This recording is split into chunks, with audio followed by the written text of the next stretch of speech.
The evacuation barge lifted off Calder's Reach while I was still on the ground, and nobody aboard counted heads twice. I was small enough to fit under a stock trough, which is where I was when the engines lit. Pressed flat against the cool of the stone with the dust storming over me, and the noise of 200 refugees rising into a sky the color of old rope. By the time I crawled out, the barge was a smear of light over the canyon rim, and I was alone on a desert world with half a name and no word of the local language except the one for water, which I would learn was the only word that mattered in Redgate anyway.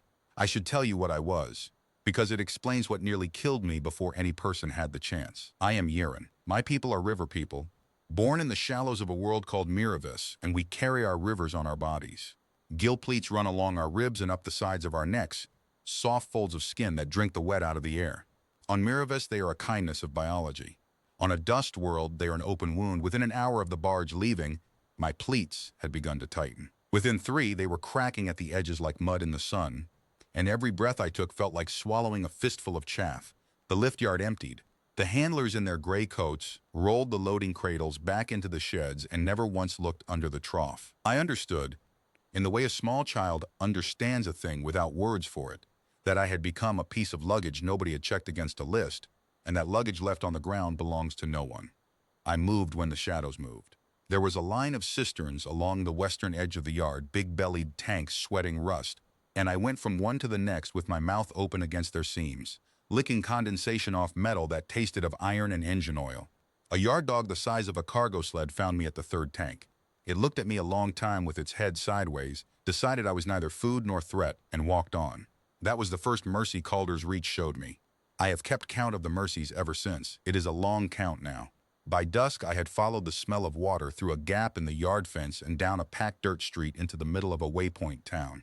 Redgate. I did not know its name then.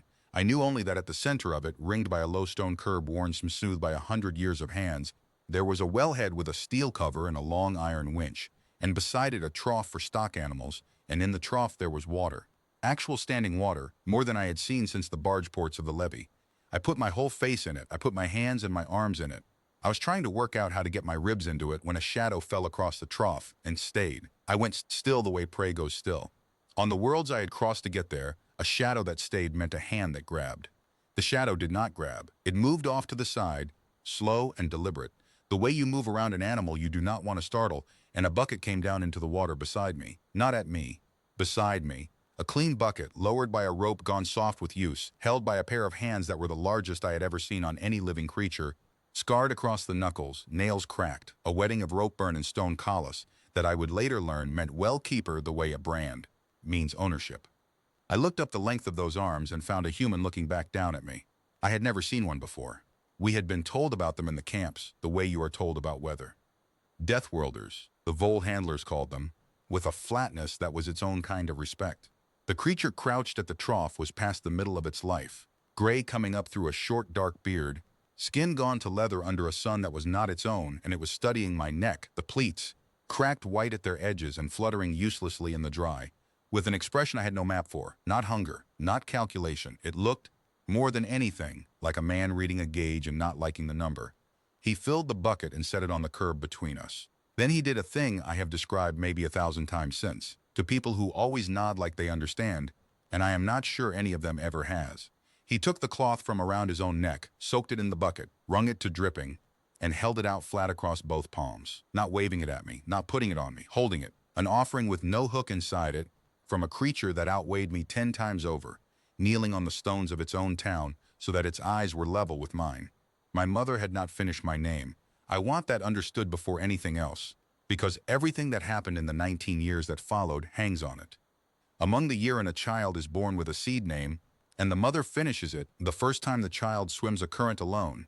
She speaks the seed and then the river's name, and the two together are who you are for the rest of your life. My seed name was OU. The cinder levee came through the Imri Valley before my first swim, so when the human at the well asked me, in trade pigeon, slow as poured oil, what I was called, I said the only true thing I had, OU.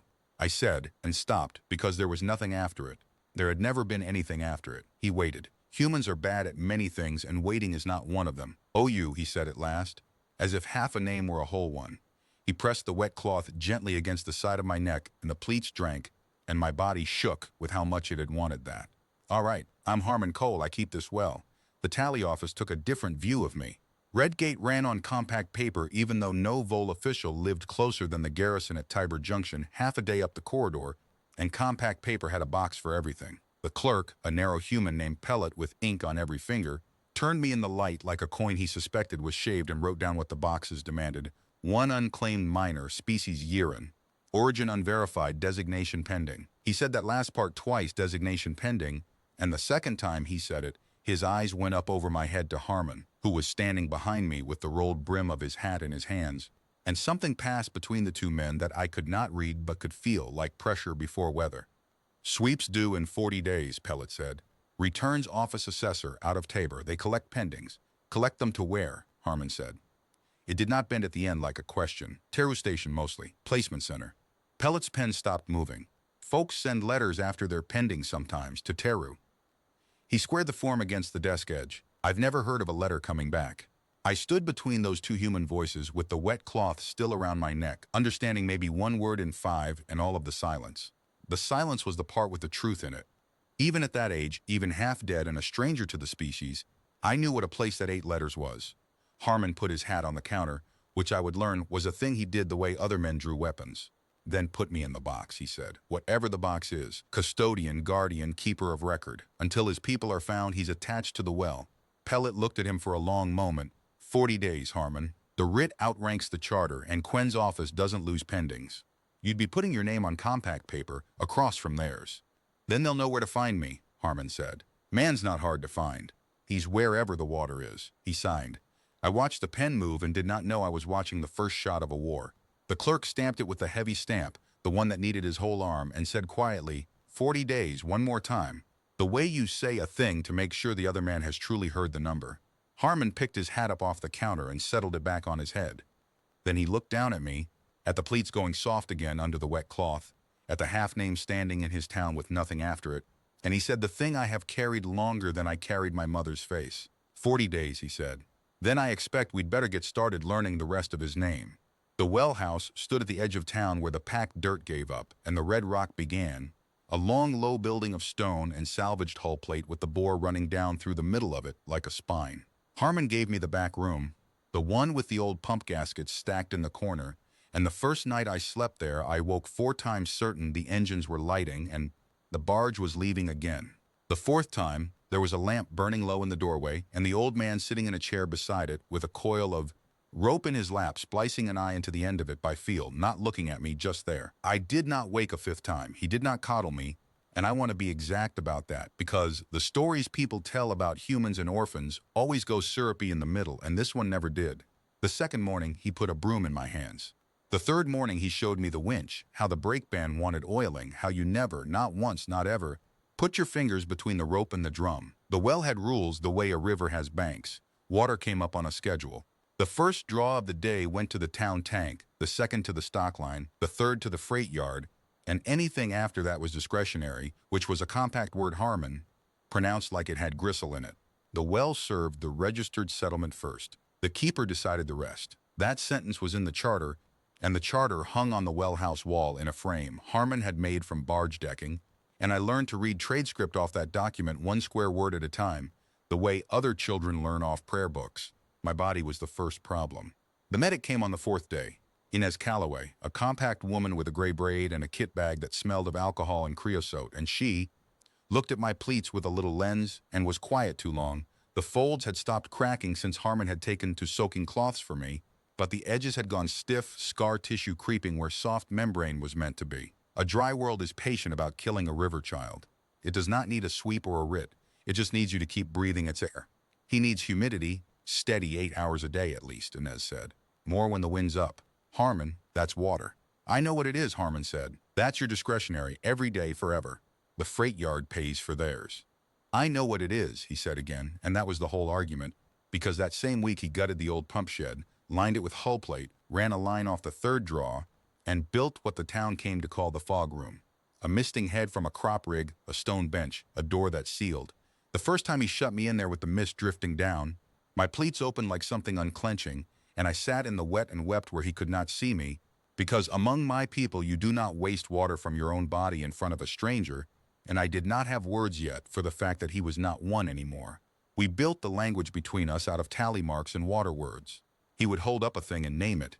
I would give him the year-in for it, and he would mangle it with great seriousness until I laughed, and then he would use the mangled word forever, on purpose: bucket, rope, wind. Patience, which I thought for an embarrassing number of years was a human word for deep water, because the first time he said it he was pointing down the bore.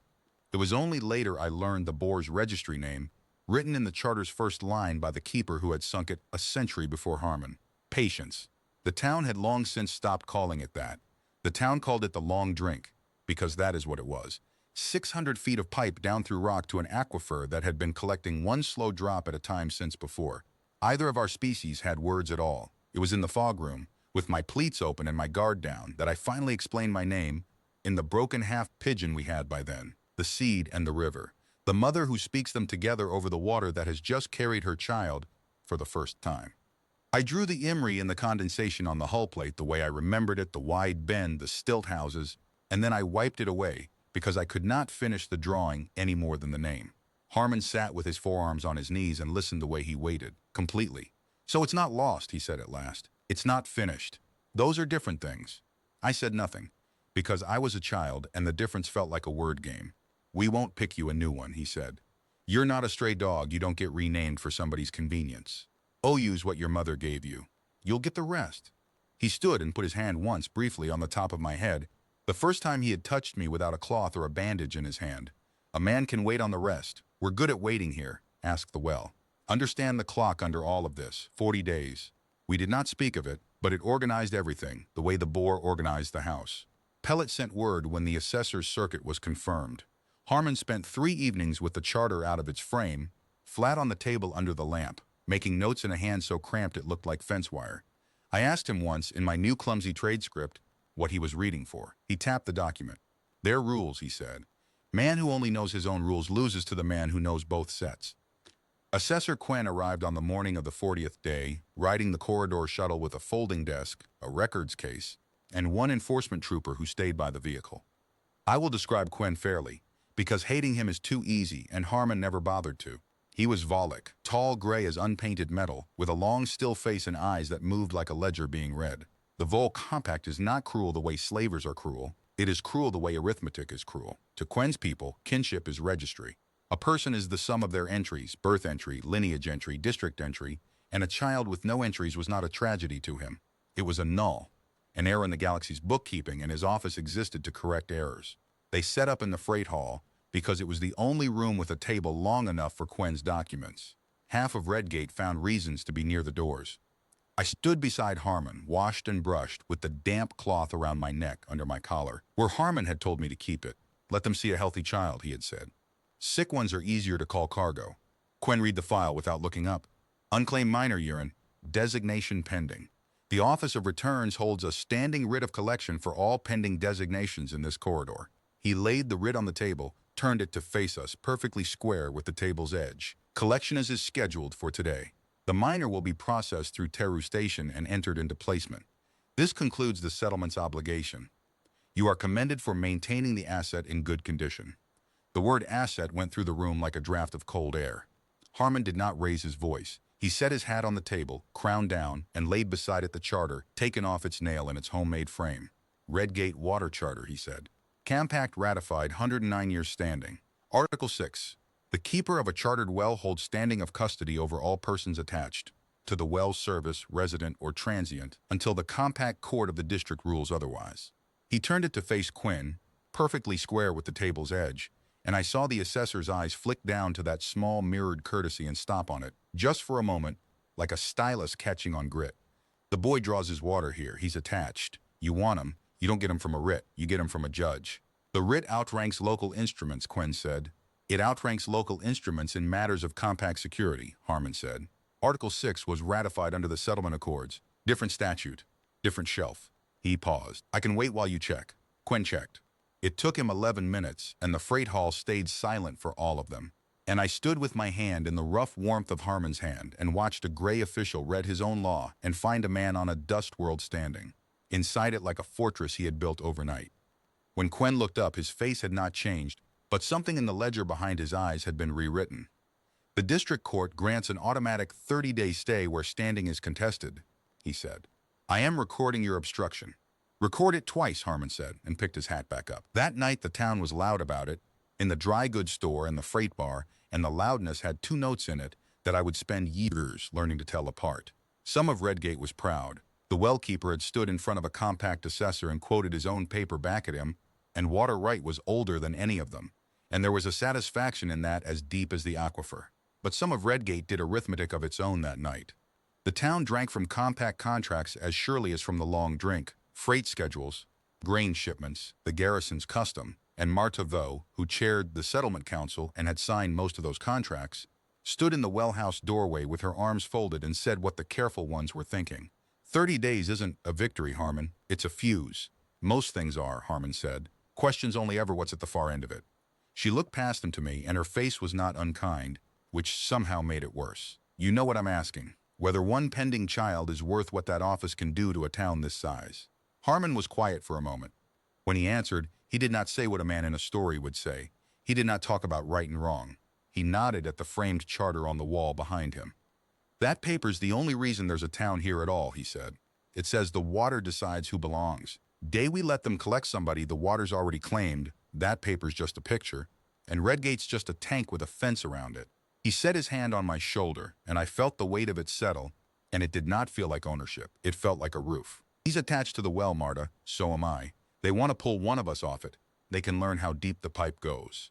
The letters began that same week. I did not understand at first what I was watching, because I had never seen anyone fight with paper before, and Harmon fought with it the way other men fight with their backs, steadily, daily, without expecting the work to thank him. He wrote to the refugee registries on Tabor and Halloway Station. He wrote to the river guilds of 3 worlds whose names I could not pronounce. He wrote to a year-end benevolent association that a freight manifest that existed on a water moon called Press. And when no answer came in 2 months, he wrote again, changing nothing but the date, because, he said, an office ignores you the first time to see if you are weather or geology. Be geology, OU, weather passes. Geology gets paid. Every letter asked the same 3 things. Did any registry hold lineage entries for the Imri Valley, Miravis, lifted out during the Cinder Levy? Did any list carry a woman whose child bore the seed name OU? And this was the part I read over his shoulder one night and had to walk out of the room after. To be clear, the inquiring party seeks information only. The child is not available for transfer, placement, or correction. He has a home. The word home in that cramped fence wire hand. He had written it the way he wrote depth readings, a measurement, a fact about the world. The folder he kept the copies in was freight yard cardboard, and over the years I watched it fatten, get a rope hinge, get a second volume. The town called me the well boy by then, mostly with affection. I drew water, learned the brake band, patched gaskets, sat in the fog room each evening while my pleats softened and grew in the grudging sideways manner of a transplanted thing deciding to live. The first real answer did not come from paper at all. It came up the corridor on a barge train in the dead of summer in the person of a gone trader named Otto, a wide-plated being like a riverbank given opinions, who bought salt glass and sold rumor and had moved goods through the Miraves system before the war shut it. He heard me call a warning to Harmon across the yard, just 3 words of Yiran, the way it spills out of you when trade script is too slow. The trader stopped as if he had walked into a wall. Say that again, Otto said in Yiran, bad Yiran. Barge pigeon Yiran with the tones flattened like dropped fruit. But Yiran, the first I had heard from another mouth in 2 years. I do not remember crossing the yard. I remember standing in front of him saying everything, all of it at once. The Ben, the stilt houses, the flood songs, my mother's trade stall, and Otto held up one enormous gloved hand to slow me and listened with his head tipped, and then he said the thing that split my life in half the way the barge leaving had split it the first time. That's not just Yiran, well boy. That's valley dialect, Imri. He looked over my head at Harmon, who had come up quiet behind me. Your foundlings from the Imri Reach. I'd stake cargo on it.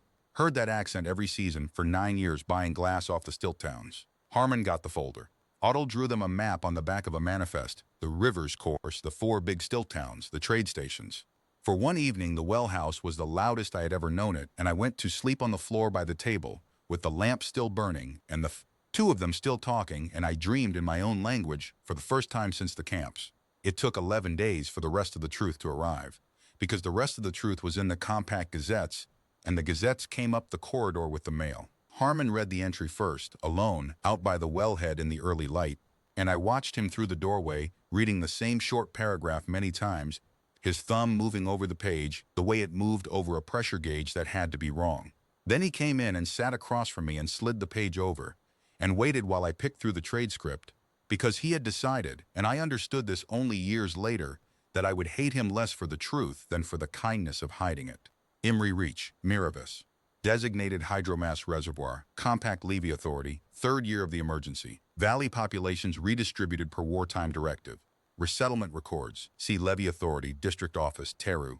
Damned. They had damned my river. Not as a cruelty, the Gazette was very clear, in the way compact paper is always clear, as a logistics decision. The levee's mass drivers needed reservoir water, and the Imri bent conveniently between two ridges, and somewhere in an office a stylus had come down, and a valley had stopped existing in any sense the registry cared about. Redistributed. I was 9 kinds of new word that year, and that was the worst one I learned. It doesn't say gone, Harmon said. His voice was level and his hands were flat on the table. It says moved and badly recorded. Those are different things. He had said something like it before about my name, and I threw it back at him that night for the first and only time, with all the venom a small voice can carry, that everything was always 2 different things with him, lost and unfinished, gone and moved, and that maybe the truth was just the one thing, just gone, gone, gone, and he sat there and took it the way the curbstones take boots, and when I had emptied myself, he said, maybe we'll know when we know. Until then you'll eat something, and push the bowl back at me. There is a kind of love that argues with you, and a kind that feeds you while you argue with yourself. And I had landed, by no merit of my own, on the second kind. Quen came back on the 31st day with reinforcement. Not soldiers, worse, in its way. A warrant officer of the Returns Enforcement Arm, Dask by name, broad for a Volok, who stood through the whole proceeding with the patient stillness of machinery between uses. The district court had been petitioned. The district court, being half a sector away, had delegated, and so the hearing was held in the Redgate Freight Hall, Quen presiding under delegated seal, which Harmon said afterward was like letting one wrestler referee his own match. He said it without heat. He had expected nothing else. What Quen had not expected was the folder. The standing writ Quen opened obliges collection of pending designations where no diligent search for kin is in evidence. The settlement has had 90 days. I see a child drawing water. I do not see a search. Harmon untied the rope hinge and began laying paper. Copies everyone logged and dated. 41 letters, 3 registry replies, Otto's deposition sworn before Pellet and stamped with the heavy stamp attesting dialect and origin. The Gazette entry. A formal information request already filed 11 days prior, with the Levy Authority's own district office on Teru, citation number copied out in fence wire hand. He laid them in date order, a paper road 3 months long, and the freight hall watched the assessor's eyes walk down that road entry by entry and arrive at its end, where every compact process must arrive, at a definition. The statute language, Assessor Harmon said. A diligent search ongoing in good faith toward an identified origin population. Identified, Imri Reach, deposition attached. Ongoing, last filing 11 days old. Good faith, and here he looked up, and there was iron filing in his voice for the first time. The boy's fed, schooled, doctored, and standing here in front of you in clean clothes. Show me the placement on Teru Station that beats it, and I'll drive him to the shuttle myself. It was very quiet. Warrant Officer Dask turned his head, just slightly, the first movement he had made in an hour, and looked at Quen rather than at us. And I understood that even machinery has opinions about which way a hearing is leaning. Quen ruled the only way his own ledger left him room to rule. Custodianship extended, conditional, subject to annual review, pending the outcome of a diligent search duly in evidence. He spoke it like a man paying a debt in coins he had counted 3 times hoping for a different total. Then, capping his stylus, he added the sentence that told us the fuse Martha Vaux had spoken of was still burning. The settlement's water contracts come due for compliance review next cycle, he said, to no one in particular, in the tone of a man remarking on the weather. Irregularities are costly. I would keep clean books, keeper. Cleanest in the corridor, Harmon said. Come audit any time. We'll have the kettle on. That night I could not sleep, and I came out to the main room and found him oiling the brake band by lamplight, long past any sensible hour, and I asked him the question that had been sitting on my chest since the hearing. I had learned enough by then, enough trade script, enough of the town's 2-note loudness, enough of how contracts and reviews and assessors fit together, to see the shape of what he was carrying and what it might cost, and so I asked him straight, in his own language, because I wanted no softness hiding in mine. Am I a debt? He did not stop oiling the band, but he looked at me over it, a long look, the gauge reading look, and what the gauge told him this time made him set the rag down. You're a well, he said. Cost a fortune to sink, decades to prove, and any fool can stand at the top and tell you it's just a hole. Then the dry year comes. He picked the rag back up. Debts get paid off and forgotten, boy. Nobody pays off a well. You keep it. It keeps you. Now go to bed. The dry year did not announce itself. Dry years never do. It came on as a string of small wrong numbers, the static line on the depth gauge creeping down a hand's width in spring. Then two more by midsummer. The recharge rate off by a fraction that Harmon noticed the way he noticed everything, early and silently. By the time the rest of the corridor noticed, the long drink was drawing from deeper in its column than it had in 40 years, and the sky over Calder's Reach had gone a high hard white that gave nothing and promised less. Rationing started in the third month. Town tank first draw, stock line second, and the freight yard cut to 2/3, which meant the freight yard screamed because the corridor's barge trains watered at Redgate or they watered nowhere for 600 miles. Harmon posted the draw schedule on the wellhouse door and stood by it like a man standing by a verdict. My fog room went to 1 hour a day by my own demand and over his objection, and we had the only real shouting match of our lives about it, and I won because I was no longer small and because I had learned arguing from watching him lay paper in date order. I showed him the numbers. The pleats had toughened with the years. 1 hour would hold me. He looked at my figures the way Quinn had once looked at his charter, finding no door out, and he signed my ration cut the way other men attend funerals. Then the compact came with its offer, and the offer was worse than any writ. Subprefect Revec ran quartermaster operations out of Tabor Junction, and he arrived without an appointment in the 4th month of the dry, with 2 aides and a case of documents, and the broad reasonable manner of a being who has never once needed to raise his voice to ruin anyone. They met in the freight hall.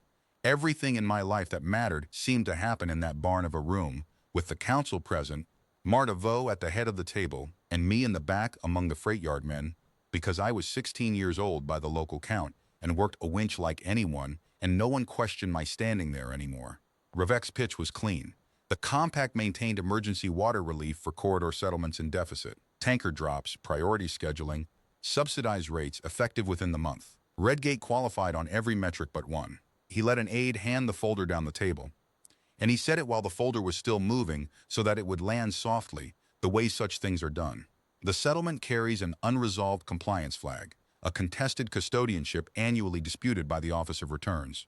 Relief allocations require a clean compliance record. He spread his gray hands, a gesture of pure sympathy. It is an administrative matter. Regularize the minor's designation. The returns process exists precisely for such cases. And the flag clears in a day. I am told the individual is nearly of age in any case. Teru's adult placement track is brief, a formality. So there it was on the table, in daylight with the town's throat dry around it. The price of rain. Hand over the well boy and the tankers come. Nobody said it that plainly, because compact paper never says anything that plainly, but every face in the hall did the arithmetic at the same speed. And I stood at the back and felt the room change temperature around my presence, felt myself become, for the second time in my life, luggage on a list. It is a particular feeling. The body remembers it. Marta Vaux did not look at me, which I have always credited to her, because the ones who looked were worse. She looked at Harmon. The whole hall ended up looking at Harmon, who had sat silent through the entire pitch with his hat on his knee, and who now stood up at a working man's pace, no hurry in it, and asked Revec a single question. How many people in this town, subprefect?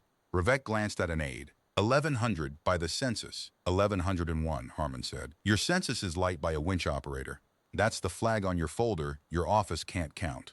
He picked his hat up off his knee, and to the council, to Marta, to the dry town he had watered for 30 years, he said the rest.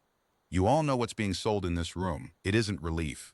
It's the idea that a town can trade a person for water and still be a town after. I keep the well, and the charter says the water decides who belongs. And the water decided years ago. That's not for sale at any tonnage. He set the hat on his head. We're not taking the relief, because we're not going to need it. There's a second bore on this charter, capped since before I held the chain. The Dry Sister. I'm reopening her. The hall went up like a grain fire. The Dry Sister was a town legend and not the good kind, a second shaft sunk by the founding keeper 100 years back, half finished, abandoned when the money ran out, capped and cursed, and used to frighten apprentices. Reopening her in a dry year, with the rig Harmon had, a flatbed-mounted antique that predated him, was the kind of proposal that gets a man invited to retire. 3 council members said versions of so out loud. Revec gathered his folder with the serene patience of a being who has watched primitives refuse arithmetic before and made the small bow his people make, and said the relief offer would remain open until it did not, and left, and I will tell you the truth. Half that hall watched him go like they were watching the last tanker lift. Harmon walked home through the middle of it all with his hands in his pockets, and I fell in beside him, and for a long way neither of us said anything. Then, because I had to, because the offer had been about me, and the silence was sitting on my chest, like a dead animal, I said I was sorry. He stopped walking. It is one of perhaps 5 times in 19 years I saw him genuinely angry, and the anger was not at me, but it was near me, and even his anger moved slow and careful like heavy freight. Don't you ever apologize for being the place where they tested us, he said. They were always going to test us with something. A man finds out what his town is the same way he finds out what his rope is, not on the easy days. He started walking again. Tomorrow we pull the cap off the sister. I'd like the winch run by somebody I trust. We pulled the cap at first light, and the work that followed filled 5 months, and I will not give you all of it, though I could give you every bolt. The dry sister was 400 feet of trouble. The old casing had shifted. The founding keeper's survey was optimistic in the way of all founders. The antique rig broke 17 times and was repaired 17 times, and the 18th part it needed did not exist anymore anywhere in the corridor. So Harmon and the freight yard machinist built one from barge scrap off a drawing Harmon made from memory of a rig he had worked at 20. The town came around the way towns do, Inez Calloway first, hauling her kid out unasked to run a watch station at the wellhead. Then the freight men on their off shifts. Then quietly, without a word about the council meeting, Martha Vaux, who could cook for 40 off 2 burners and did. And I went down the bore. That has to be said plainly, because it is the hinge of everything after. The sister's shaft was too narrow below the 300-foot collar for a human in rig gear, and the survey work down there, reading the casing joints, setting the charges guide bolts, listening to the rock, needed a slim body, sure footing in wet dark, and a creature whose whole biology was built for pressure and water, and the feel of moving currents against skin. My pleats, useless ornaments of grief on a dust world for most of my life, came awake in that shaft. I could feel air moving through rock seams the way you feel a draft under a door. I could put my palm against weeping stone and tell you where the water was traveling behind it. The dry world had spent years trying to kill the river in me. 400 feet down in the dark under Redgate, it turned out the river had just been waiting. Harmon ran my line himself every descent and trusted the winch to nobody, which is how he came to be at the drumhead, and not clear of the works, on the morning the collar slipped. It was the old casing, the founder's optimism, a joint at 260 feet that had been moving in secret all along.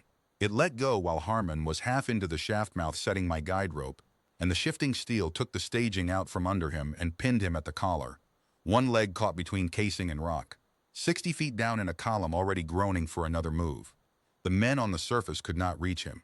The shaft below the break would not take a rigged human, and the rock was talking the way rock does before it finishes a sentence. I was already on the line. I want it recorded the way it happened. Nobody sent me, and nobody could have stopped me, and there was no debate in me anywhere, only a list. I went down past him into the dark with no light. Light was waiting time, reading the casing with my hands, and my pleats mapped the airflow through the broken joint and told me what the rock was about to do and where its weight wanted to travel. The river in me read the shaft like a current. I found the load point. I set the founder's old relief jack, the one we had laughed at, the one Harmon had oiled anyway because he oiled everything, and I drove it with both legs against the living rock until the casing's weight walked, 2 inches off his trapped leg, and then I held the jack against its shudder, in the dark, in the groaning, and called up past him, perfectly calm, calmer than I have ever been since, for the surface men to take the line. They brought him up with a leg that would hold his weight again by winter, and a debt he never called a debt. When they pulled me out into the white light, the whole yard standing silent, Harmon was laid out on the staging boards where Inez was working on him, and he turned his head and looked at me a long time, covered in his blood and my mud, and what he said was not thank you. What he said was, casing joint at 260, what's she need? Sleeve and a second jack, I said. And a winch operator who stays clear of the works. Mouthy, he said to the sky with his eyes wet, and the yard laughed the way people laugh when the other thing is too large. 11 days later, at 411 feet, the dry sister hit water. The water from the dry sister bought Redgate its life, and it bought the Office of Returns a problem, because a town that has just dug its own salvation out of the rock with its bare hands is a town that has stopped being afraid in the useful way. Offices can feel that at a distance. I believe it now the way I believe in aquifers. Fear is a resource. Offices meter it. And when a meter runs empty somewhere, something is always dispatched to refill it. What they dispatched in the first cool month after the strike was a ship. It came down on the freight yard's long apron without requesting a berth, which was the point of it, the way everything about it was a point. A returns office collection transport, squat and gray as the office itself, with the compact's interlocking ring seal on the hull, and Warrant Officer Dask at the foot of its ramp with a full enforcement squad behind him, 8 troopers in transit armor, standing easy, weapons slung. Not aimed. Slung weapons are their own sentence in the grammar of such visits. We did not need to aim them last time either. Quen had not come. Quen had sent paper, and the paper was the real weapon. Dask served it on the council in the freight hall within the hour. A corridor-wide consolidated writ, sealed at the sector level, ordering the collection of every pending designation in the Red Gate corridor for processing through Teru Station. Not me alone. That was the cleverness of it, and the cruelty, and the mistake, all 3 in one document. The dry year had washed displaced people up and down the corridor like flood debris, and the corridor's settlements had done what settlements do, taken some of them in. There were 5 names on the writ's schedule. A Tessic girl at Harrowtank whose pod family had died of the white dust. 2 Yiran, not Imri, Coastwater people, a brother and sister, working the grain transfers at Cobb's Junction. A Mur hatchling at the Tabor Freight Creche, and the Wellboy of Redgate, designation pending, 19th year, attached service contested. 5 children, 1 ship. A corridor's worth of settlements that had each, alone in its own dry season, decided some small person belonged to them. The writ called that an accumulation of irregularities. I have thought for years about the mind that wrote that phrase, and I have decided its author believed it. That is the thing about the compact that the stories never get right. There was no villain in a tower anywhere. There was only arithmetic, patiently insisting that a child equals her entries all the way down. The council met in emergency session, and the corridor's other settlements burned the comm lines, and the mood everywhere was the bad arithmetic of the freight hall a year before, multiplied.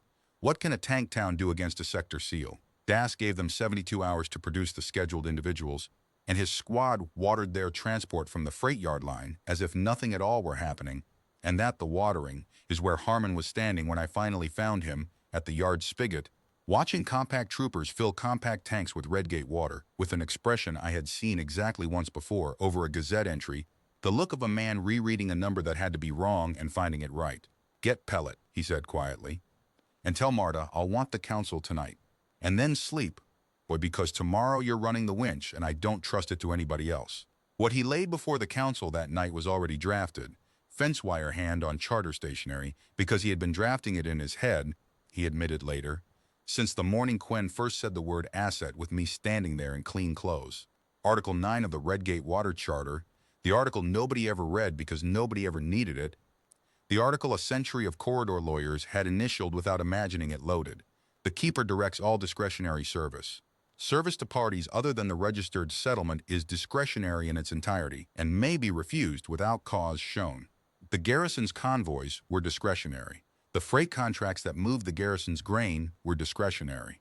The collection transport sitting on the apron with its tanks 2/3 full was discretionary.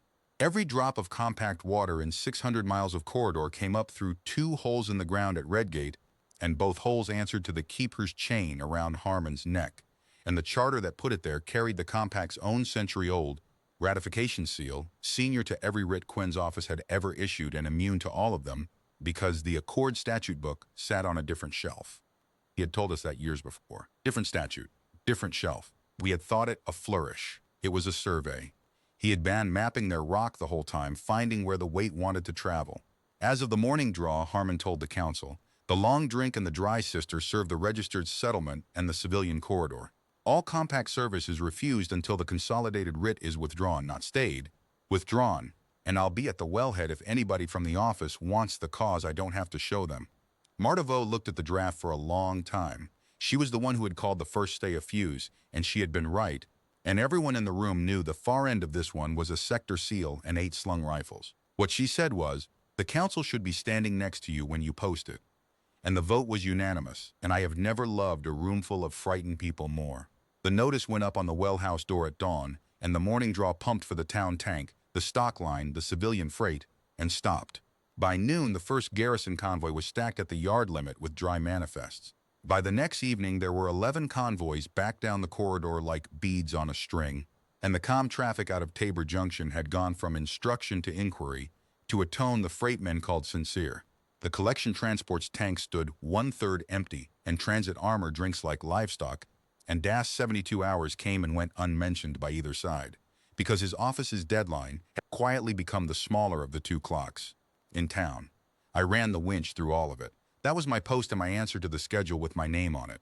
The writ said the well boy was a pending designation, and the wellhead said he was the duty operator, and Redgate had decided whose paper it believed. People came and stood near the works in twos and threes through those days, casually, the way people stand near a thing they have decided will not be taken. Inez set up her watch station again unasked. Otto's barge train, inbound with salt glass, parked itself across the apron south taxiway in a manner he described to the yardmaster as engine trouble, with all four engines idling. On the fifth day, Prefect Imel came down from Tabor Junction in person. I was at the winch when the prefect's car rolled up to the well house, so I saw it the way the town tells it, which is, for once, the way it happened. Imel was old Volek, senior to Revek and Quen together, gray gone nearly white, and the being did not bring troopers to the wellhead. It brought a single aide and a folder, and it stood in front of Harmon Cole for a moment, reading him the way its whole species reads everything. And then it said, we all heard it, "You are the keeper? I'm the keeper. You are refusing water to the Vol Compact." "I'm refusing discretionary service," Harmon said. "Your compact ratified my right to, 109 years ago under seal. I can show you the shelf." What Imel said next, nobody on the apron expected, least of all me. It looked down the corridor, where 11 convoys sat dry on their schedules, the logistics of a sector district piling up against two holes in the ground like floodwater against a dam, and it said, in the flat tone its people use for every sentence, including the ones that change lives, "Your position is that 5 miners are worth a corridor." "No," Harmon said. "That's your office's position. Mine is that a corridor that runs on collecting children isn't worth water." He took his hat off and set it on the wellhead cover, crown down between them. "But you didn't ride down here to trade philosophy with a digger. You came to find out my price, because your office can't find it on paper, because there's no entry for it. So here it is. The consolidated writ is withdrawn under sector seal, withdrawn, not stayed.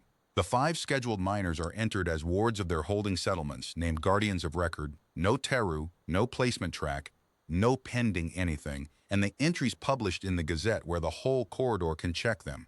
And the Office of Returns Conduct in this district goes to sector audit. All of that in writing before the morning draw." He picked the hat back up. "Then your convoy's water, with my compliments, and the compact learns it lost nothing today but a bad habit." The silence on that apron was the deepest I have heard anywhere, including 400 feet down the dry sister. Imel studied Harmon for what felt like a season. Then it turned its head and looked at me, at the well boy, at the winch, at the duty operator nobody had produced for collection, at the longest-running irregularity in the district, and I looked back, level, my hands easy on the brake, the way he had taught me, and whatever entry the old prefect made of us in its private registry, I never got to read it. It said only before the morning draw and got back in its car. The documents came up the line at 4 in the dark, under sector seal, every term in them, withdrawn, not stayed. 5 wards, 5 named guardians, Gazette publication scheduled, audit convened. We learned later, months later, a line in a Gazette, that Assessor Quen had been recalled from the district before the audit closed, his circuit redrawn out of existence, his office's corridor consolidated into someone cleaner's. Harmon read that line at breakfast, nodded once, the way he acknowledged a true gauge, and never spoke of Quen again as long as he lived. The morning draw watered the convoys. The town stood around in the white sunlight watching their own well do it, and there was no cheering, which outsiders never believe, but you do not cheer a verdict, you live in it. Dask's squad filed up the transport's ramp with their slung rifles, and the collection ship lifted empty, and I stood at the winch with my palms flat on the drum housing and felt the pumps running underneath. Me like a current, like a river that had decided where it was going. It was that night, long after, that I came out for water and found Harmon at the table with the lamp low and saw his hands. They were shaking, both of them badly, the strong, scarred hands flat on the tabletop and shuddering like the antique rig at full load. Now that there was no one left to see, I stopped in the doorway. He did not hide them. He looked at his own hands the way he had looked at me at the trough a long count of mercies ago. Gauge reading, and he said, 8 rifles, boy. I'm not brave. I just count slower than I shake. Then he turned the lamp up and got out the folder, the second volume, and went back to the search, because there had been a letter from a registry on press, sitting unanswered for 6 days while he stared down a government, and being geology means the work resumes. The years after the standoff moved the way good water moves, steady and mostly underground. The corridor's lawyers spent a season calling what happened at Redgate a dangerous precedent, and then the corridor's settlement spent a decade calling it the Redgate provision and writing it into their own charters. and pending children stopped vanishing toward Teru Station anywhere the Gazette reached. And that is the part of this story the histories know, and it is the smallest part of it. The histories never sat in our kitchen. They never watched what the search did to an old man, year over year, one thin envelope at a time, because the letters had begun to answer. That was the era's particular cruelty. After years of silence, the war's paperwork had finally composted down into archives that clerks could be paid to dig in, and the digging produced fragments, and every fragment cost us something. The registry on press, the letter that had waited 6 days during the standoff, held partial manifests from the Imri evacuation. Third year of the levee, 4 barge lifts out of the reach before the dam closed over it. My still town had gone aboard the second and third lifts. And there, in the third lift's manifest, in transliterated compact script that I have traced with my finger more times than I will say, a woman of the Weaver caste, traveling alone, recorded under the kin line that Otto's deposition had reconstructed for mine. No name the compact could pronounce, just the kin line, and one dependent entry beside her struck through with the annotation. Separated prior to embarkation, location unresolved, struck through. I was the strike through. Somewhere in the crush of the second lift, I have no memory of it, or all my memories are of it. I have never learned which. A hand had let go of a hand, and a clerk had drawn a line, and the line had crossed half a galaxy to a kitchen on Calder's Reach where an old human read it twice and set it down and said, "Steady as a depth marker, she made the lift, OU. She was alive and aboard and looking for you." Everything after that is a question of where, and where is findable. But where broke its trail the way the Imri itself had? The third lift had gone to a sorting camp on a transfer moon, and the camp had burned in the wars last year. Not raided, nothing dramatic, an administrative fire in a records block, the kind of fire that offices have when audits come. And the camp's resettlement ledgers had gone with it. Past that point, there was no paper anywhere. There were 11,000 people on that moon when the records burned, and the compact had scattered them onto labor charters across 40 worlds, with their entries reconstructed from memory or not at all. And the woman of the Weaver caste with one struck-through dependent walked out of the archive there, out of every archive, and into the place the war put whole peoples, which is the place where paper cannot follow. Harmon never said the word that the trail's end meant. He retired the second folder to the shelf above his bed, not the freight yard cardboard, anymore. The town saddler had made him a proper case for it, unasked after the standoff, and he started a third thinner one, because being geology means the work resumes. But I had stood close to him for too many years not to see the change in the work. He was no longer writing to find her ahead of us. He was writing to leave a trail behind us, so that if she was alive, if she was looking, the looking could find me. Notices in the gazettes of 40 worlds year after year in trade script and in transliterated Yiran, sought by her son. A weaver of the Imri Reach, third lift, kinline follows. The seed name OU waits at Redgate, Calder's Reach. The water keeps him. The water keeps him. He drafted that line alone and showed it to me only when it was already paid for, set in standard Gazette type, a small square notice like a tool advertisement. And I read it and had to leave the room, the way I'd had to leave the room over the word home in a letter a lifetime of mercies ago. The old man wrote love the way he wrote depth readings. A measurement. A fact about the world. It was Rivermaster S. who finally gave the trail's end its true name and gave me what the paper never could. The Rivermaster came through Redgate in my 26th year by the local count, with the last caravan of a remnant the war had made of the coastwater Yiran, 40 families and 3 old barges, following work between systems the way our people once followed floods. S was the oldest Yiran I had ever seen and the first since the camps to speak my dialect's mother tongue. And the Rivermaster stood in front of me in the wellhouse yard, pleats gone stiff and gray as carved slate, and looked at me so long that the yard went quiet around us. "Imris," he said at last, "not a question. Valley-born. They told me there was one in this town. I came to see what a river looks like after 17 years in rock." What it looked like, evidently, was a well. The Rivermaster stayed 9 days, and they were the 9 days I had needed for 17 years and not known how to ask anyone for. East heard the whole search, read the manifests, the strike-through, the burned camp, and did not flinch and did not console. River people do not console about water. They tell you where it went. "The third lift's people are not dead well-born," the Rivermaster said. "They are dispersed. It is a different grief. Dead is a stone you can stand on. Dispersed is fog. You will not find her by walking into fog with a lamp, and your human has finally understood this, which is why his notices face outward now. He is not searching anymore. He is standing still where you can be found. It is," and S looked out at the well house, the fog room, the 2 boreheads, the whole stone fact of Harmon Cole's answer to the universe, the correct rivercraft. Fish do not chase the current home. They hold position in good water and let the river bring what it brings. And then, on the seventh evening, in the fog room with the mist drifting down, the rivermaster taught me the rites I had been severed from. The flood songs in their proper order, the water greeting, the grief form for the drowned and the dispersed, and at the end of it I asked, because I had to, the question I had been carrying since the freight haul. Whether anything in our law could finish a half name when the mother and the river were both gone. S was silent for a long while the way Harmon went silent, and I understood suddenly why the two of them had taken to sitting together at dusk saying nothing, two old beings of unrelated species recognizing the same patience in each other. The law says a mother finishes a name over the water that carried her child, the river master said. The mothers wrote that law, and the mothers are fog. So hear an old river master's ruling and let it bind. A name may be finished by the one who carries it, but only over water that is truly raised. The child. Not any water. The water that fed you when you were thin, that opened your pleats when the dry was killing you, that you have worked for and bled into and been claimed by. If such water exists for you, well born. And the old eyes came up through the mist, glass green like mine, like my mother's cast, and went straight through me. Then you have known where your name ends for years. And the only thing unfinished here is your willingness to say, I did not say it, not then. Understand, as long as the name stayed open, so did the door with my mother behind it. Finishing it felt like drawing the clerk's line through her myself. I carried AZ's ruling for 2 more years like a tool I was not ready to use, and the rivermaster's caravan moved on and Harmon got old. It happens to them so fast.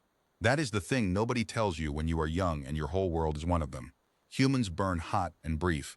They spend like there is no bottom to them, and then one winter you look up, and the hands that pulled a town through the rock are thin at the wrist, and the step on the wellhouse boards has changed, and the voice calling the draw is yours now at dawn, because he has started trusting you with the cold shifts.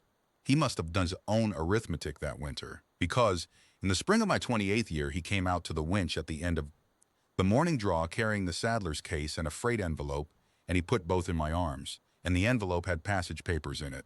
Corridor shuttle, sector line, transfer at Halloway, through fare to Miravis. Berths paid both ways, he said before I could speak. Mind that.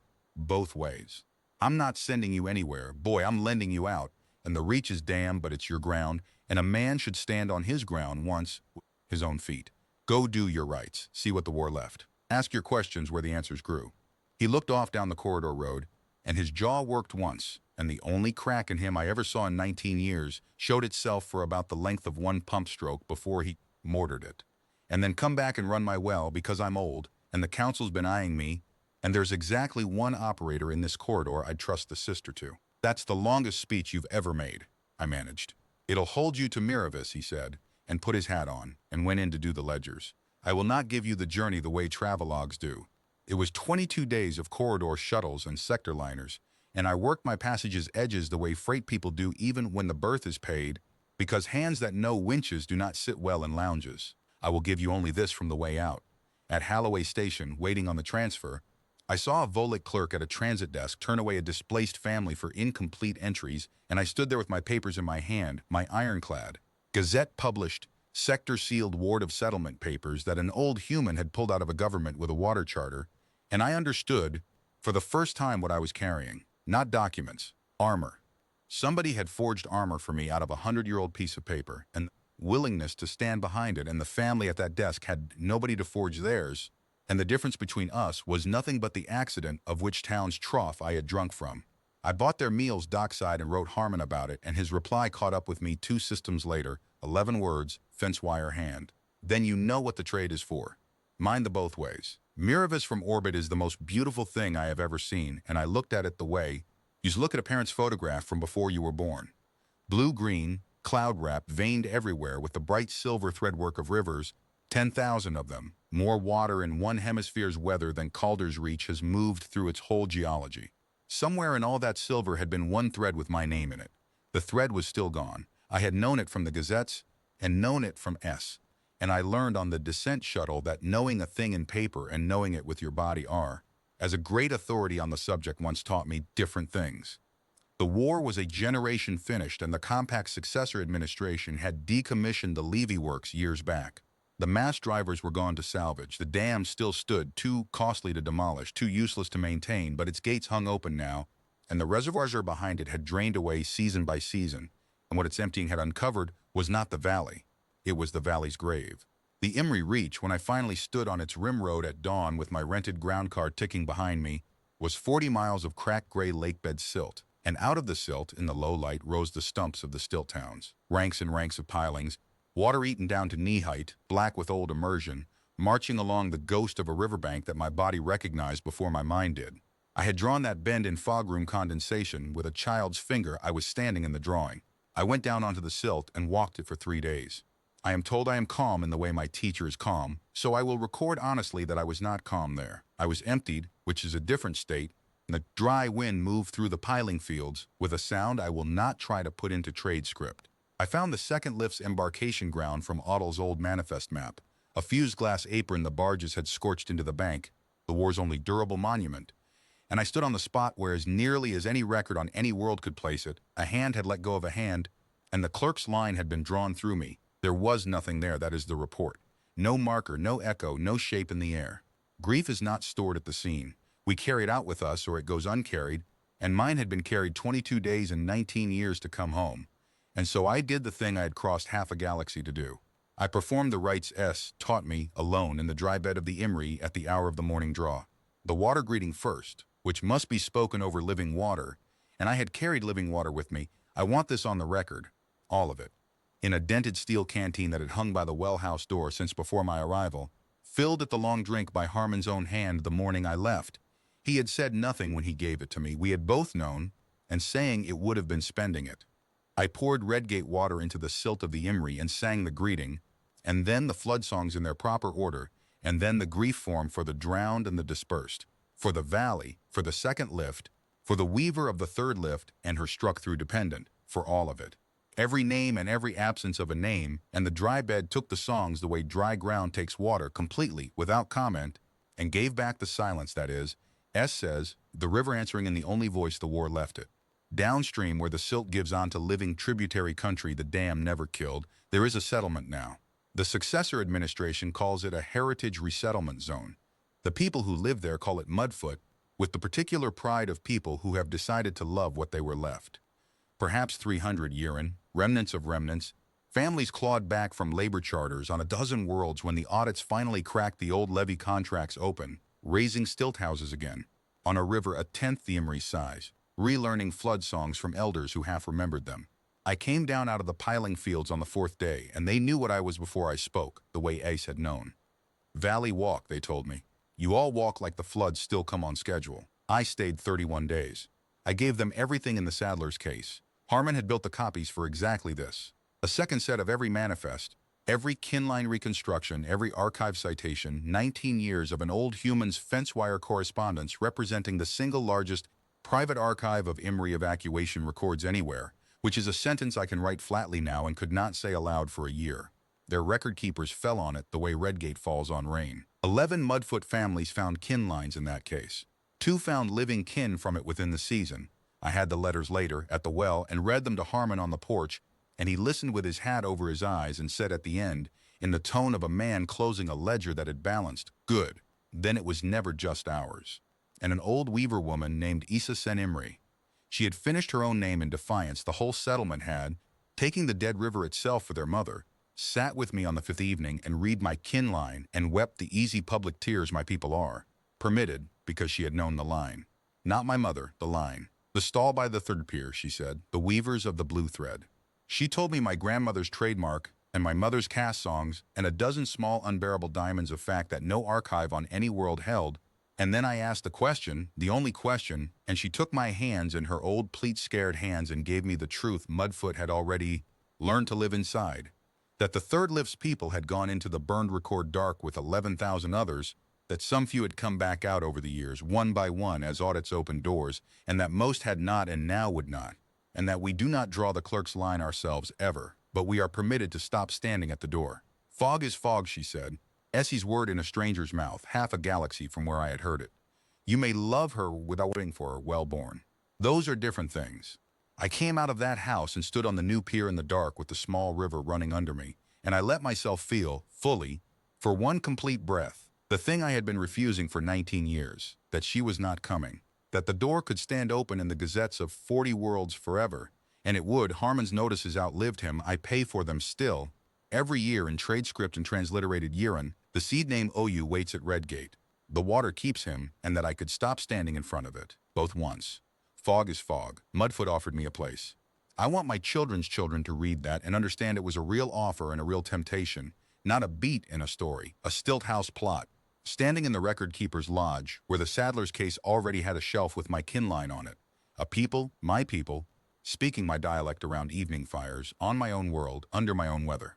The elder who made the offer made it watching my face very closely, and when she finished she nodded slowly at whatever she found there and answered it before I could, with no bitterness at all. But you are kept water, aren't you? You have a river already. It is just very deep and very far away, and it wears a hat. I laughed, and the laugh broke in the middle, and that was my answer, and she knew it. We year and say a person belongs to the water that raised them.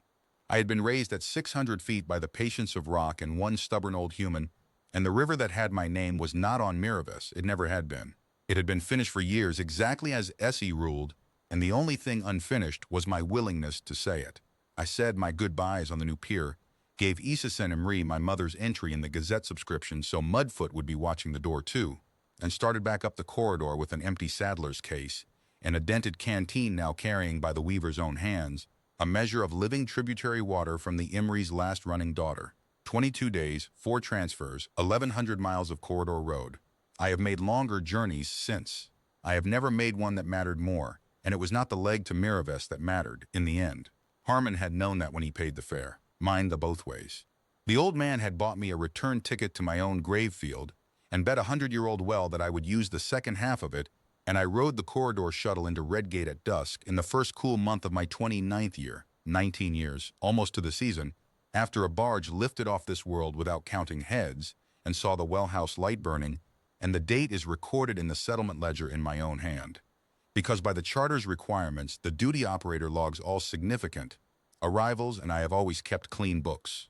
He was at the wellhead when I came up the road, of course he was. It was the hour of the evening draw, and the evening draw had not waited on any arrival or departure in 128 years, and the figure at the winch was thinner than the one I had carried out of the corridor in my mind's freight, and his shoulders had come down some, and the hands on the brake were careful now where they had been merely certain.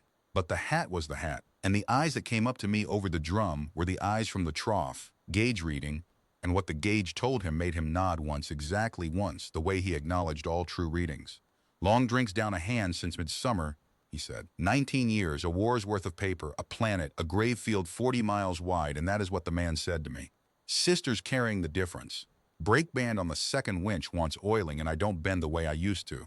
I'll see to it in the morning, I said, and my voice did what it did, and he heard it do that, and let it pass with the mercy he had always shown me at exactly the moments mercy would not be survivable, which is to say he handed me the rag off his neck and said, "See to it now then, if you're so eager," and we oiled a brake band together in the last light, the old man and the well boy, neither of us saying one word that mattered, both of us saying everything there was, and that was my homecoming, and I would not trade it for any reunion in any story on any world.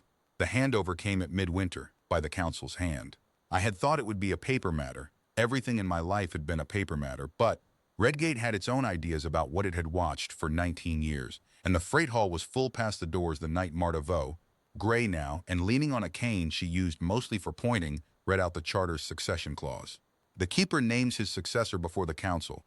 The council confirms by open vote. The water decides the rest. Pellet, who had buried 2 heavier stamps in the service of the town's books and grown old enough to laugh at himself, brought the original ledger, the one with a half name in it under designation pending, and laid it open on the long table beside the new page, and I will tell you what the old clerk had done, because it is the kind of thing this town does and never mentions. Sometime in the years I was working winches and learning rock, Pellet had gone back to that first entry with his pen, and in the margin beside designation pending, in the small precise hand of a man correcting the record, he had written resolved, see charter, Article 6, he's attached. Harmon stood up at a working man's pace and took the keeper's chain off his own neck, and he did not make a speech, because the day Harmon Cole made a speech the corridor would have reported weather.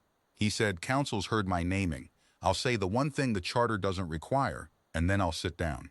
A keeper's only ever as good as what he thinks the water's for." He looked at me, and the freight hall held its breath the way it had held it before a sector seal 11 years and 1 lifetime ago. "This one knows." He learned it younger and harder than I did. Confirm him and let an old man go to bed. They confirmed him. Me. They confirmed me. There are sentences a person only learns to write slowly, by open vote, unanimous. With Inez Calloway's hand the first one up and Otto's barge train, in port that week by an accident, the trader never bothered to make plausible, sounding all 4 engine horns out on the apron when the lamps flashed the result. And Harmon Cole put the chain over my head with the same 2 hands that had held a wet cloth flat across both palms for an unclaimed child, and the weight of it settled, and it did not feel like ownership. It has never once felt like ownership. It feels like a roof feels, from the underside, when you are the one holding it up and the weather comes. The right was for dawn, because among my people names are finished at the hour a current is first swum alone, and the hour of my first swim was the hour of the morning draw. It always had been. We went out to the wellhead before light, the 2 of us only, the town knew, and the town stayed home, which was its last gift in this story and one of its largest. I uncapped the dented canteen. The water inside had crossed the corridor in 4 transfers in 22 days. Living water from the Emery's last running daughter, drawn by a weaver's hands at Mudfoot, the closest thing to my mother's river that exists or now ever will. I poured it into the long drink, all of it. The first water of the Emery Reach ever to touch Calder's Reach went down 600 feet of pipe into an aquifer that has been gathering one slow drop at a time since before either of our species had words, and somewhere in the dark down there, 2 rivers that should never have met in this universe became, in the only chemistry that has ever mattered to the urine, one water. Then Harmon worked the winch. He had asked for that, the only thing he asked for in the whole proceeding. I'll run your line one more time. And drew the joined water up into the gray light, and I knelt at the curb, worn smooth by 100 years of hands, and I cupped the morning draw in both palms, and I finished my name, the seed first, the way the law says. OU, the seed my mother planted, that I have carried across camps and barges and dust and rock, that an old man flatly refused to let anyone rename for their convenience. And then the water's name, and I had thought, all the long ride home, that I would have to choose between the names, the registry's word or the town's, and kneeling there, I found I did not, because a name finished in 2 languages is finished twice. I spoke it the way the founding keeper wrote it, and the way 1,100 people say it, both, over the water that fed me when I was thin, that opened my pleats when the dry was killing me, that I have worked for and bled into and been claimed by, the water that raised me, in front of the human who raised it. O you patience, O you of the long drink, the pleats along my ribs opened of their own accord all the way they had opened the first hour of the fog room, and the dawn air of a desert world moved through them gentle as a current, and the name sat in the silence the way true gauges sit, needing nothing. Harmon stood at the winch with his hat in his hands. He let the moment be exactly as long as it was. Then he said, "O you sin patience," mangling the tones with great seriousness, the worst urine ever spoken aloud on any world, and I started to laugh, and could not finish laughing, and he used the mangled name forever, on purpose every day, to the end. The end was 6 years coming, and they were good years, and I will keep most of them. He slowed the way wells go dry, so gradually that the town adjusted without ever naming what it was adjusting to. He sat on the well house porch through the warm months with Essie's caravan folk when they passed, and audited my books with theatrical suspicion, and found them clean and pretended once a year to find them otherwise, and taught winchcraft to Mudfoot's record-keeper's son, who came out on the sector line one summer to see the well his settlement's archive had come from and stayed 2 seasons. And on a morning in my 35th year, I came in from the draw, and the porch chair was occupied, and the occupant was not, and his hat was on his knee, crown down, and his face was at peace and turned east, toward the rim road, toward the morning, the direction water comes from on Calder's Reach when it comes at all. We buried him by the rim road under a stone the whole corridor subscribed for, and I capped both wells for 1 full day, the only service stoppage in my keepership, logged in the ledger under cause shown. The cause was shown, and the convoy stood silent on their schedules from Tabor to Cobb's Junction, 11 of them by no one's order, while the corridor that runs on collecting nothing anymore took 1 day to owe its habit to the man who broke it of the old one. The stone says what he told me to put on it, which he dictated in his last winter with the gauge-reading look, daring me to argue, Harmon Cole. He kept the well. There was room paid for under it, he pointed out, for a second line, if some mouthy operator ever wanted to add one. I added it the spring after, in trade script and in urine, and it is the only time I have ever corrected his books. The well kept him. The notices still run. Every year, 40 worlds, 2 scripts, the seed name OU waits at Redgate, the water keeps him. The seed name is finished now, but a door is a door, and Mudfoot watches it from their end. And twice in the years since, the Gazette line has pulled a thin envelope out of the fog. Not her, never her. but a cousin of the Blue Thread Weavers alive on a charter world, an older man of the third pier who remembered my grandmother's stall, and each envelope goes in the saddler's case on the shelf above my bed, in the third folder, the one Harmon started when he stopped searching ahead of us and began building the trail behind. Fog is fog. You may love her without waiting for her. I do both in the proportions the years allow. And I am at the wellhead at the hour of the morning draw, every day of my keepership. Because of a thing that happened in my third year wearing the chain, which is where this account has been going since its first sentence and where it ends. A barge train came through in the dust season, and when it lifted, the count was wrong, and nobody aboard counted twice. I found her at the stock trough at dusk, a mer hatchling, small enough to fit under it, her breath frills clogged gray with a dry world's air, drinking like the hunted drink, with no language anyone in the yard spoke, and a tag on her wrist from a transit lot that would never come looking. The yard went quiet around us the way yards do. She went still the way prey goes still. I did not grab. I am the keeper of a chartered well. And there are rules, the way a river has banks, and the first rule of this well was taught to me before I had the words it came in. I took the cloth from around my own neck and soaked it in the bucket and wrung it to dripping. Then I knelt down on the stones of my own town, so that my eyes were level with hers, and held it out flat across both palms, not waving it, not putting it on her, an offering with no hook in it. And I waited, the way the old man waited, the way the rock waits, the way the water waits. 600 feet down in the patient dark, where two rivers are one water now, and the Count of Mercies is still running. Her hand came up. They always come up. That is the thing my whole life has been one long ledger entry proving. The entry Harmon Cole signed his name across when the stamp came down, and the war between a child and the arithmetic began. The galaxy is full of offices, and the offices are full of lines, and somewhere at the bottom of every column there is a number that will not resolve. And it never resolves, friends, because it is not a number. It is a child at a trough at dusk. And what humans taught this corridor, what one human taught me, what I teach every operator who will ever run my winches, is the whole of the charter, and the whole of the law, and the whole, I am now certain, of what my mother meant to finish over the water all those floods ago. The well serves whoever is thirsty. The keeper decides the rest. And the water, ask it any morning at the hour of the first draw, the water has already decided.